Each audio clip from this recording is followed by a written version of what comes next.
ഇത് മാസ് മോട്ടോഴ്സിൽ നിന്നാണ്. Honda unicorn വണ്ടി B6 മോഡൽ വണ്ടിയാണ് വർക്കിന് വേണ്ടിയിട്ട്. നമുക്ക് അതിനകത്ത് മെയിനായിട്ട് പറഞ്ഞേക്കുന്നത് ബാക്ക് വീലിൻ്റെ അലൈൻമെൻറ്റ്, ബാക്ക് മൺഗാർഡും ആ ടയറും തമ്മിലുള്ള ഒരു പൊസിഷൻ വ്യത്യാസമുണ്ട്. അപ്പോൾ അതൊന്ന് കറക്റ്റ് ചെയ്യണം. ഫ്യൂൽ ടാങ്ക് ക്ലീൻ ചെയ്യണം. അതേപോലെ ഫ്യൂൽ പമ്പിൻ്റെ ഫ്യൂൽ പമ്പ് ക്ലീൻ ചെയ്യണം. പമ്പിൻ്റെ ഫിൽറ്റർ മാറ്റാനുണ്ട്. വാണിംഗ് ലൈറ്റ് തെളിഞ്ഞ് കിടക്കുന്നുണ്ട്. അതിൻ്റെ കാരണങ്ങൾ ചെക്ക് ചെയ്യണം. ഹെഡ് ലൈറ്റിൻ്റെ ബൾബ് ഒരു പോയിൻ്റ് പോയിട്ടുണ്ട്. അപ്പോൾ അതൊന്ന് മാറ്റി ക്ലിയർ ചെയ്യണം. അത്രയും കേസാണ് മെയിനായിട്ട് പറഞ്ഞത്. വേറെ നമുക്ക് ജനറലായിട്ട് സർവീസോ വേറെ വർക്കുകളൊന്നുമില്ല. അപ്പോൾ നമുക്ക് അതിൻ്റെ ബാക്കിലത്തെ മൺഗാർഡിൻ്റെ ഭാഗം നമ്മൾ ക്ലിയർ ചെയ്തിട്ടുണ്ട്. അതിന് 100% പെർഫെക്ഷനിലേക്ക് എത്തില്ല. ചെറിയൊരു വേരിയേഷൻ എന്തെങ്കിലും കാണിക്കും കേട്ടോ.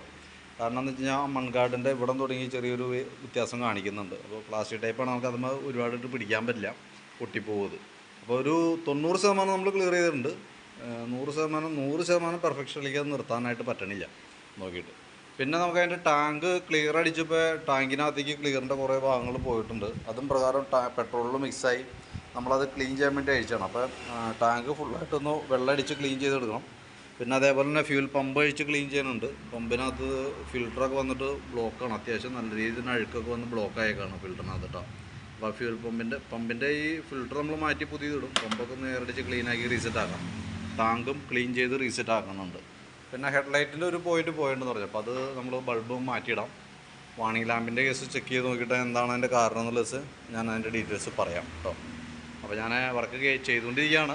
അപ്പോൾ ഏകദേശം നമുക്കൊരു 6 മണി 6:30 ആവും വർക്ക് കംപ്ലീറ്റ് ആകുമ്പോഴത്തേക്കും. അപ്പോൾ ഞാൻ അതിൻ്റെ ഏകദേശം ഒരു എസ്റ്റിമേറ്റ് ഡീറ്റെയിൽസ് ഓൾറെഡി വാട്സാപ്പിൽ ഇട്ടേക്കാം കേട്ടോ. വർക്ക് കംപ്ലീറ്റ് ആയി കഴിയുമ്പോൾ കോൺടാക്ട് ചെയ്തോളാം. ഓക്കെ.